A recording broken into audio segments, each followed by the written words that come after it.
الحمد لله نحمده ونستعينه ونستغفره ونؤمن به ونتوكل عليه ونعوذ بالله من شرور أنفسنا ومن سيئات أعمالنا من يهده الله فلا مضل له ومن يضلله فلا هادي له ونشهد أن لا إله إلا الله وحده لا شريك له ونشهد أن سيدنا وحبيبنا وشفيعنا وسندنا ومولانا محمد أرسله بالحق بشيرا ونذيرا وداعيا إلى الله بإذنه وسراجا منيرا وصلى الله تعالى على خير خلقه محمد وعلى آله وأصحابه وأزواجه وذرياته وسلم تسليما كثيرا كثيرا أما بعد فأعوذ بالله من الشيطان الرجيم بسم الله الرحمن الرحيم إن أكرمكم عند الله أتقاكم وقال تعالى فلا تزكوا أنفسكم هو أعلم بمن اتقى صدق الله العظيم وصدق رسوله النبي الكريم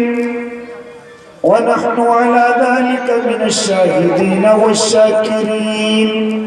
والحمد لله رب العالمين محترم المقام واجب الاحترام مؤقر علماء کرام بالخصوص حضرت اقدس حضرت مولانا مفتی محمد اسلم صاحب نعمت اللہ، اسی طریقے سے ایک لمبا سفر تقریباً 100 کلومیٹر سے سرزمین چتیلے سے تشریف لانے والے ہمارے بڑے کرم فرما حضرت اقدس حضرت مولانا محمد صادق حسین صاحب قاسمی اور ان کے تمام رفیق سفر، اسی طرح ناظم جلسہ ناظم مدرسہ جن کی محبتوں نے مجھے آپ کے درمیان میں لا کر کے بٹھایا، حضرت اقدس قاری محمد ابرار صاحب، اس وقت میں یہ اسٹیج بڑا معتبر بڑی علمی صلاحیتوں سے معمور اسٹیج ہمارا ہو چکا ہے، زبان کا لڑکھڑانا یقینی ہے، دعا کرے اللہ مجھے صحیح کہنے کی اور آپ سب کو سن کر کے عمل کرنے کی توفیق عنایت فرمائے۔ معزز سامعین اور میرے نوجوان ساتھیوں اور پردوں کے پیچھے بیٹھی ہوئی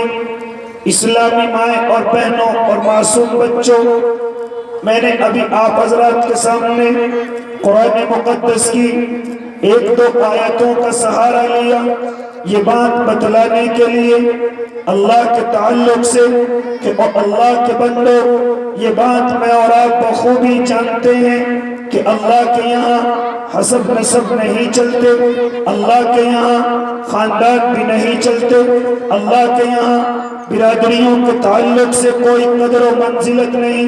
اللہ کے یہاں خوبصورتوں کا کوئی الگ سے گہوارہ نہیں۔ اسی طریقے سے جو آپس میں اپنے آپ کو طاقتور مانتے ہیں، اللہ کے نزدیک ان کا بھی کوئی زیادہ تعلق نہیں، بلکہ اللہ ارشاد فرماتے ہیں کہ اگر تجھے میرے نزدیک اپنی عزت بنانی ہے، اگر تجھے میرے یہاں پر عظمت والا بننا ہے تو میرے یہاں تو ایک ہی اصول ہے،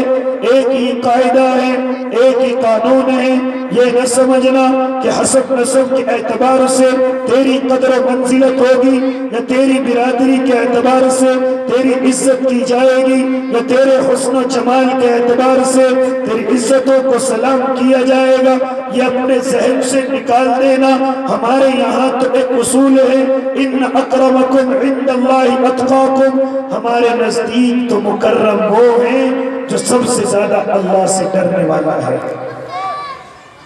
جو سب سے زیادہ اللہ سے ڈرنے والا ہے۔ اس لیے میرے بھائی، مجھے اور آپ کو یہ زندگی جو اللہ کی طرف سے ملی ہوئی ہے، کم ہے یا زیادہ، یہ اللہ جانتا ہے۔ ہاں، یہ اللہ کو معلوم ہے کہ میری اور آپ کی زندگی اس دنیا میں کتنی ہے، کتنے سانس لینے ہیں، کتنا اس دنیا میں رہنا ہے، اللہ کے علاوہ اس کو کوئی نہیں جانتا۔ کیونکہ دنیا کے رہنے والے ہر انسان کی زندگی طوفان میں رکھے ہوئے ایک چراغ کی طرح ہے، کب ہوا تیز چلے، کب جھونکا تیز آئے اور ہوا کی اور وہ چراغ کی لو کب اپنے آپ کو وہاں سے ہٹا دے۔ اسی طریقے سے یہ انسان کی زندگی ہے، کب اس ہاتھ دھو لے، کب اس سے ہاتھ دھو کر کے اللہ کے سامنے حاضر ہو جائے۔ اس لیے کہنے کا مقصد یہ ہے کہ اللہ نے جتنی زندگی عطا کی ہے، یہ کم ہے یا زیادہ ہے، یہ تو اللہ جانتا ہے۔ لیکن میرے بھائی، اس زندگی کو آخرت کی تیاری کے لیے، اور آخرت کی تیاری کس چیز میں کرنی ہے؟ ان اکرمکم عند اللہ اتقاکم، اللہ سے ڈر کر کے،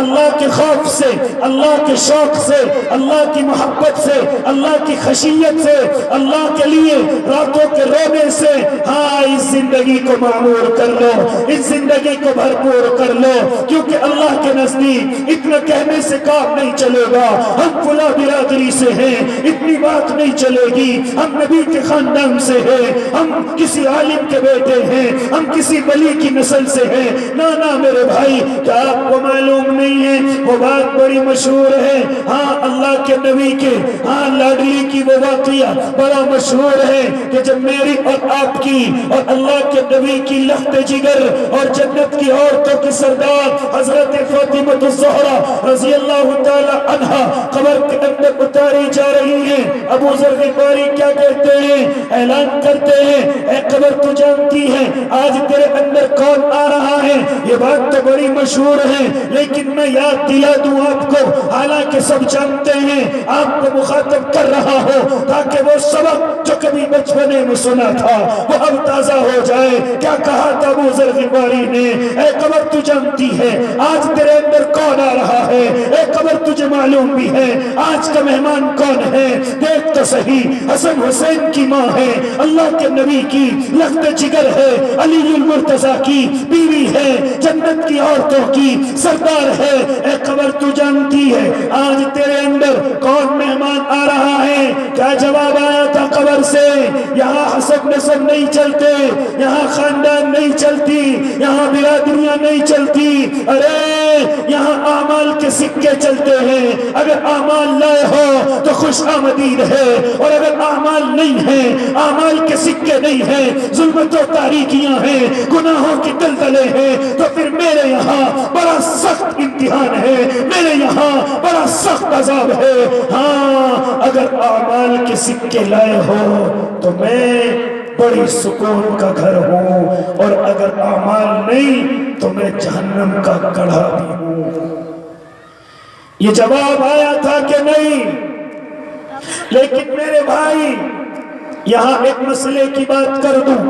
حالانکہ مفتیان نظام بیٹھے ہوئے ہیں، مجھ سے زیادہ صلاحیت والے لوگ بیٹھے ہوئے ہیں، لیکن کون سی بات کس کے ذہن میں آ جائے اس کے ضمن میں ایک منٹ میں ایک بات مسئلے کے اعتبار سے کہہ دوں۔ ہمارے کچھ لوگ جب قبر کو کھودتے ہیں تو اوپر کا حصہ زیادہ کرتے ہیں، نہیں، اوپر کا حصہ کم کرتے ہیں اور نچلا حصہ زیادہ کر دیتے ہیں، یہاں تک کہ اتنا کہ اپنی ناف تک اس کو ناپ کر کے دیکھتے ہیں۔ کسی معلوم کرنے والے نے معلوم معلوم کیا ارے یہ طریقہ شریعت کا نہیں ہے، اوپر کا حصہ زیادہ کر لو، نیچے کا حصہ میت کے اعتبار سے کر لو۔ وہ کہنے والا، قبر کو کھودنے والا کہتا ہے ارے اتنا نیچا ہونا چاہیے، اتنا گہرا ہونا چاہیے کہ جس سے میت بیٹھ جائے فرشتوں کو حساب اور کتاب دے سکے، اور تجھے اس کے بیٹھنے کی فکر کرنے کی ضرورت نہیں، اس کے کھڑے ہونے کی تجھے فکر کرنے کی ضرورت نہیں۔ کیوں؟ اس لیے کہ رب کا نبی کہتا ہے کہ اگر اس کے اعمال ٹھیک ہیں تو قبر خود اتنی کشادہ ہو جائے گی، جہاں تک نظریں جائیں گی وہاں تک کشادہ ہو جائے گی، اور اگر اس کے اعمال درست نہیں ہیں تو یہ اس قدر بھج جائے گی کہ ایک پسلی دوسری پسلی میں داخل ہو جائے گی۔ اس لیے وہاں عقل دوڑانے کی ضرورت نہیں۔ جس طرح مفتیان اعظام علماء اکرام ہمیں بتائیں اس پر عمل کرنا چاہیے۔ قبر کے اوپر کے حصے کو زیادہ کریں، نیچے کے حصے کو میت کے اعتبار سے کریں، زیادہ بیٹھنے بٹھانے کے چکر میں نہ رہیں، کیونکہ اس کا انتظام میرا رب کر دے گا، تمہارے بیٹھنے سے یا بٹھانے سے بیٹھے گا نہیں۔ اس لیے میرے بھائی، ہاں قبر کے اندر سے آواز آئی، یہاں عصب نصب نہیں چلتے، لیکن میں یہاں سے کہنے لگا ہوں اور دلوں پر ہاتھ رکھ کر کے بتاؤ کہ اعلان حضرت فاطمہ کے لیے تھا۔ او اللہ کے بندو، ذرا سوچو کہ اللہ کے نبی کی لاڈلی کے لیے اعلان تھا، تم کہو گے کہ نانا، ہاں یقیناً نانا، کیونکہ وہ اعلان حضرت فاطمہ کے لیے نہیں تھا۔ فاطمہ تو وہ ہیں جو حسن حسین کی ماں ہیں، علی المرتضیٰ کی بیوی ہیں، اللہ کے نبی کی لخت جگر ہیں، ارے یہ تو جنت کی عورتوں کی سردار ہیں، یہ تو وہ اللہ کی بندی ہیں کہ جن کے فقر و فاقہ کو دیکھ کر فرشتے اپنے آنسو نہ روک سکتے ہو، جن کی دینداری کو دیکھ کر آسمانوں سے سلام اتر جائے،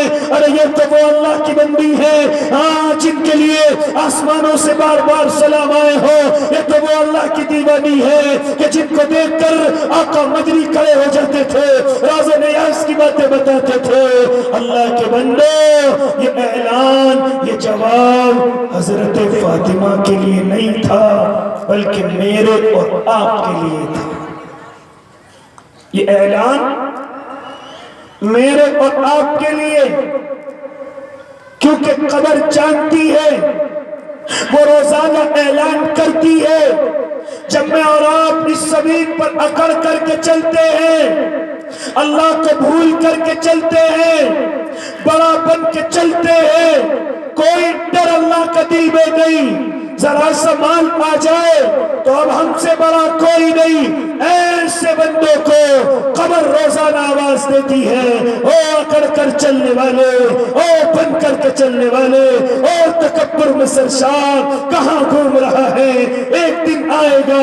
یہی آئے گا، میں بڑا خوفناک گھر ہوں، میں کیڑے مکوڑوں کا گھر ہوں، میں سانپ اور بچھوؤں کا گھر ہوں۔ اس لیے میرے بھائی، اگر میں اور آپ چاہتے ہیں کہ قبر کا سکون عطا ہو جائے، حشر کی رسوائیوں سے میری اور آپ کا بچاؤ ہو جائے اور جنت نعیم مل جائے، تو مجھے اور آپ کو یہ زندگی اللہ سے ڈر کر کے گزارنی ہے، کیونکہ اللہ کے نزدیک سب سے زیادہ مکرم، سب سے زیادہ عزتوں والا اگر کوئی ہے تو وہ صرف اور صرف اللہ سے ڈرنے والا۔ برادری کوئی نہیں، خاندان کوئی نہیں، خوبصورتی کوئی نہیں، طاقت کوئی نہیں، جمال کوئی نہیں، اللہ کے یہاں کسی چیز کی قدر و منزلت نہیں، کسی چیز کی عزت و عظمت نہیں، بلکہ اگر اللہ کے یہاں کسی انسان کی قدر ہے تو وہ صرف اور صرف وہ ہے جو اللہ سے سب سے زیادہ ڈرنے والا ہے۔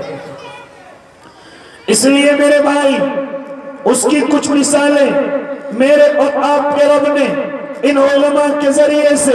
روایتوں کے ذریعے سے اور ان کے حفظوں کے ذریعے سے مجھ تک اور آپ تک پہنچائی، تاکہ ان مثالوں کو سن کر ہاں آنے والے اللہ کے بندے سمجھ جائیں کہ اپنی برادری برادری پر ناز نہ کرے، اپنے خاندان پر ناز نہ کرے، اپنی خوبصورتی پر ناز نہ کرے، کیونکہ اللہ ذرا سی دیر میں ملیہ میٹ کر دیتا ہے۔ عزتیں اسی کی ہے جو اللہ سے ڈرنے والا ہے۔ اس کی کچھ مثالیں دے کر میں اپنی بات کو ختم کرنے کی کوشش کروں گا، اور ذرا سنتے چلے جائیں مہمانوں، اور ذرا سنتے چلے جاؤ میزبانوں۔ علماء مخاطب نہیں ہیں کیونکہ وہ جانتے ہیں، ان کے علم میں یہ باتیں ہیں، میں تو مخاطب آپ کو کر رہا ہوں۔ سنو، اللہ نے کچھ مثالیں باقی کر کے رکھی ہیں۔ جب میرے اور آپ کے آقا محمد عربی زمین پر بھیجے گئے، پھر آقا کو نبوت سے سرشار کیا گیا، جب آقا کو نبوت سے سرفراز کیا گیا، میرے اور آپ کے آقا اس دین کی دعوت کو لے کر، اس دین کی عظمت کو لے کر، اس دین کی حقانیت کو لے کر میرے اور آپ کے آقا مکہ المکرمہ میں پہنچے ہیں، دین کی دعوت دی ہے، لوگوں نے پریشان کیا، میرا موضوع وہ بھی نہیں۔ طائف گئے ہیں، لوگوں نے پریشان کیا، میرا موضوع وہ بھی نہیں۔ ارے مدینہ گئے ہیں، وہاں اللہ کے دیوانوں نے دشمنوں کا مقابلہ کیا، میرا موضوع وہ بھی نہیں۔ میں تو صرف اتنا بتلانا چاہ رہا ہوں، اللہ نے صاف اعلان کر دیا، ان اکرمکم عند اللہ، ہاں میں خاندان نہیں دیکھوں گا۔ اللہ کے نبی نے دعوت دی، اپنے خاندان والوں کو بلایا، تو سب سے پہلے میرے نبی کی مخالفت کرنے والا کوئی اور نہیں ہے، آپ کا سگا چچا ہے، جس کو میں اور آپ ابو لہب کے نام سے جانتے ہیں۔ جانتے ہو یہ کون ہے؟ اللہ کے نبی کا چچا ہے۔ گھر کو دیکھو تو بڑا مالدار ہے، اس کے حسن کو دیکھو تو بڑا خوبصورت ہے، اور اس کی محبتوں کو دیکھو۔ اللہ کے نبی جس دن اس زمین پر آئے، جس دن اس دنیا میں اللہ کے نبی نے آنکھیں کھولی، تو ابو لہب نے اتنا خوشی کا اظہار کیا کہ آقا مدنی کے آنے کی خوشی میں اپنی بیوی کو، اپنی باندی صوبیہ کو اس نے آزاد کیا۔ لیکن چوں ہی میرے آقا نے دین کی دعوت کے لیے اپنے خاندان والوں کو بلایا اور دین کی دعوت دی تھی، ہاں تو سب سے پہلے ہاتھ میں پتھر لے کر کے تبت لک یا محمد کہنے والا کوئی اور نہیں ہے، یہ ابو لہب ہے۔ میرے رب نے نہ دیکھا یہ نبی کا چچا ہے، میرے رب نے نہ دیکھا یہ نبی کے خاندان کا ہے، میرے رب نے نہ دیکھا یہ خوبصورت بھی ہے، میرے رب نے نہ دیکھا کچھ نہ دیکھا۔ جب نبی کو نہیں مانا، اللہ کو نہیں مانا، اللہ کا ڈر دل میں نہیں آیا، نبی کی عظمت دل میں نہیں آئی، تو میرے رب نے قرآن کی آیت اتاری، تبت یدا ابی لہب، یعنی قیامت تک جو بھی قرآن پڑھتا رہے گا، جو بھی سورہ لہب پڑھتا رہے گا، اللہ کی طرف سے، فرشتوں کی طرف سے اور تمام انسانوں کی طرف سے ابو لہب پر لعنتیں برستی رہیں گی، ابو لہب پر لعنتیں برستی رہیں گی۔ اسی طریقے سے ابو جہل کا حال ہوا، مکہ کا سردار، بڑا مالدار، لیکن اللہ نے جب گردن اتروائی ہے تو صرف دو معصوم بچوں سے، اور نہ جانے اس کے علاوہ بھی کتنے ایسے کفار ہیں جو بڑے مالدار ہیں، جو بڑے طاقتور ہیں،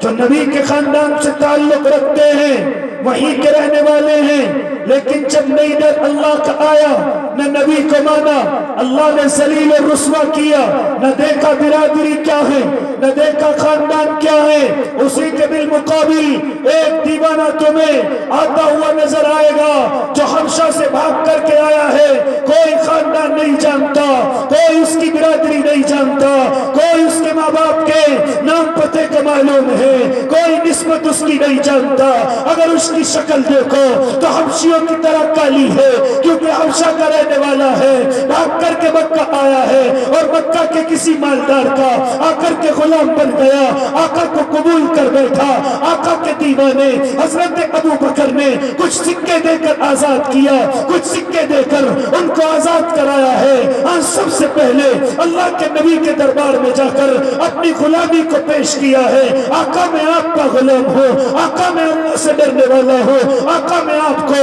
نبی مان رہا ہوں۔ اشہد اللہ الہ الا اللہ و اشہد ان محمد رسول اللہ، اس کی صدائیں لگانے والا بلال حبشی ہے۔ ہاں، پھر اللہ نے اس کی ایسی عظمت، ایسی قدر کر کے دکھائی کہ جب میرے اور آپ کے آقا محمد عربی معراج پر پہنچے ہیں، معراج کا سفر کر رہے ہیں، جبرائیل ساتھ ہیں، جہنم کو بھی دیکھ رہے ہیں، جنت کا بھی مشاہدہ کر رہے ہیں. آقا کہتے ہیں کہ مجھے محسوس ہوا کہ مجھ سے آگے کوئی چل رہا ہے. میں نے جبرائیل سے مخاطب ہو کر کے کہا, میں نے جنت والوں سے کہا, او جنت والوں یہ مجھ سے آگے کون چل رہا ہے, یہ مجھ سے آگے کس کے چلنے کی آواز ہے؟ تو کیا کہا جبرائیل نے؟ آقا یہ کوئی نہیں ہے, یہ آپ کی امت کا ایک وہ کالا کلوٹا غلام ہے جو بھاگ کر کے آیا, آپ کا غلام ہو گیا, رب کا سچا بندہ ہو گیا. اللہ کو اس کا ایک عمل اتنا پسند آتا ہے کہ چلتا زمین پہ ہے, اور اللہ اس کے پیروں کی آہٹ ہم جنت والوں کو سنواتا ہے. اللہ اس کے پیروں کی آہٹ ہم جنت والوں کو سنواتا ہے. اور میرے بھائی یہ مثال کیوں دے رہا ہوں؟ اللہ کے یہاں برادری کوئی نہیں, خاندان کوئی نہیں, خوبصورتی کوئی نہیں, علاقہ کوئی نہیں, عربی عجمی کوئی نہیں. اللہ کے نزدیک تو مکرم وہ ہے جو سب سے بڑا متقی ہے. یہ تو اللہ نے عظمت کر کے دکھائی, عزت کر کے دکھائی کہ جنت میں بلال کے پیروں کی آہٹ ہے. اس کے مطابق میرے اور آپ پہ آقا نے ایسی عظمت کر کے دکھائی تھی بلال حبشی کی. ارے سنو تو صحیح, جب میرے اور آپ کے آقا محمد عربی مکہ المکرمہ کے اندر یہ کہتے ہوئے انا فتحنا لک فتحا مبینا, یہ آواز دیتے ہوئے ہاں مکہ المکرمہ میں داخل ہو رہے ہیں. اب یہاں سے مکہ سے بتوں کا راج ختم ہو رہا ہے, یہاں سے لات و عزا کی حکومت ختم ہو رہی ہے, یہاں سے حبل کی آج سرکار جا رہی ہے. تو ایسے وقت میں جب سارے مکے کے چودھری وہاں پر کھڑے ہوئے ہیں, بڑے بڑے عمرا, بڑے بڑے رؤسا, بڑے بڑے ہاں وہاں پر موجود ہیں, تو ایسے وقت میں اللہ کا نام بلند کرنا ہے, فتح کی اذان دینی ہے. آج اللہ کے نام کا جھنڈا مکہ المکرمہ میں لہر رہا ہے, آج شیطان کا منہ کالا ہو رہا ہے. ارے کون ہے جو اللہ کے نام کو بلند کرے گا, جو اللہ کے نام کو آج اس بتوں کے شہر میں اللہ کے نام کی آواز دے گا؟ وہاں پر عمر بھی موجود ہیں, ابو بکر بھی موجود ہیں, وہاں پر عثمان بھی موجود ہیں, وہاں پر علی المرتضیٰ بھی موجود ہیں, مالداروں میں عثمان غنی بھی موجود ہیں, عبد الرحمن ابن عوف بھی موجود ہیں. لیکن میرے آقا اذان کے لیے سب کی طرف نظر دوڑاتے ہیں, نظر نہیں رکتی. جب بلال پر نظر پڑتی ہے آقا کی نظر رک جاتی ہے اور کہتی ہے او بلال ذرا کعبے پر چڑھو, او بلال جاؤ. میرے آقا نے یہ نہ دیکھا مکہ کے چودھری ہیں, میرے آقا نے یہ نہ دیکھا بڑے عمرا ہیں, بڑے رؤسا ہیں, نہ ایک غلام کو حکم دے رہے ہیں, کیونکہ اس دین میں غلامی اور آقا نہیں ہے, مظلوم اور ظالم الگ الگ ہے. اس لیے میرے بھائی, میرے اللہ کے نبی نے حضرت بلال کو حکم دیا, اے بلال کعبے پر چڑھ جاؤ, ہاں اور چڑھ کر کے اللہ کا نام بلند کرو. بلال کی آنکھوں میں آنسو, اتنے بڑے بڑوں کو نظر انداز کر کے ایک غلام کو کہا جا رہا ہے, لیکن آقا کہہ چکے تھے کیونکہ اللہ کی طرف سے اعلان آ چکا تھا کہ فتح کی اذان دینے والا کوئی اور نہیں ہے, بلال حبشی ہے. اے بلال چلو, چڑھ جاؤ کعبے پر. بلال جوتے اتارنے لگے. آقا مدنی کہتے ہیں او بلال جوتے اتارنے کی ضرورت نہیں, یہ کعبہ تمہارے جوتوں سے اچھا نہیں, تم جوتوں سے نہیں کعبے پر چڑھ کر اللہ کا نام بلند کرو, اللہ کا نام بلند کرو. آج مکہ کے لوگ کہہ رہے تھے, جو اپنے آپ کو مالدار سمجھتے تھے, جو آقا مدنی سے ابتدائے اسلام کے اندر یہ کہہ رہے تھے اے محمد ہمارا آپ کے پاس آنے کو دل کرتا ہے, لیکن ہم جب دیکھتے ہیں کہ تمہارے پاس غلام بیٹھے رہتے ہیں, مظلوم بیٹھے رہتے ہیں, نچلے طبقے کے لوگ بیٹھے رہتے ہیں, اے محمد عربی تمہارے پاس آنے کو دل نہیں کرتا.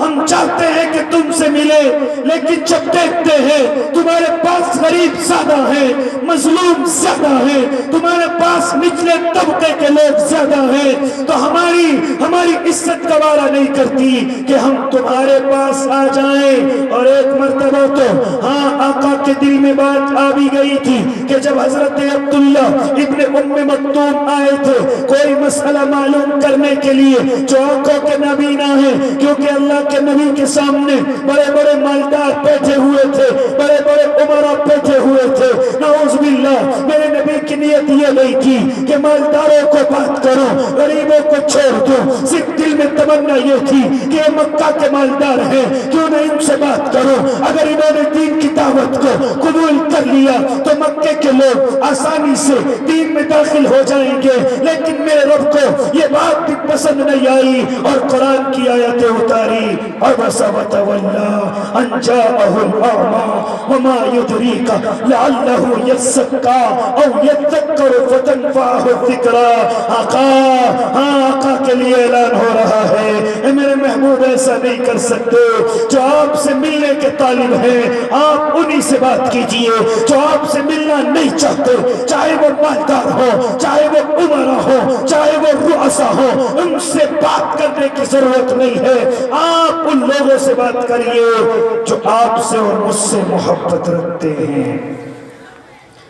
اس لیے وہ سارے چودھری وہاں مکہ گئے،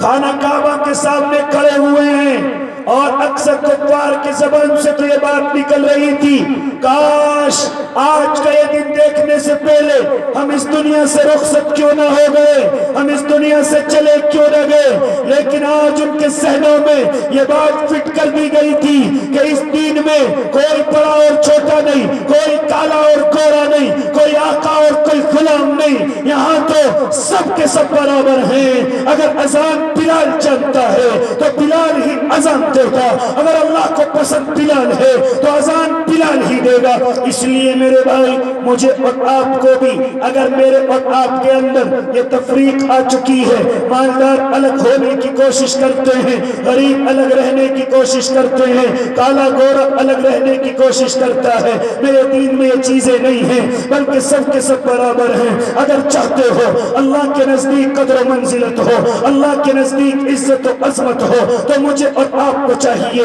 کہ زندگی اللہ سے ڈر کر کے گزاریں، یہ زندگی اللہ کے خوف سے گزاریں، اللہ کی محبت میں گزاریں۔ ہاں، اور کون متقی ہے، کون پرہیزگار ہے، یہ تو صرف میرا اور آپ کا رب جانتا ہے۔ اللہ مجھے اور آپ کو اللہ سے ڈر کر یہ زندگی گزارنے کی توفیق عنایت فرما دے۔ وما علینا الا البلاغ۔ ماشاءاللہ۔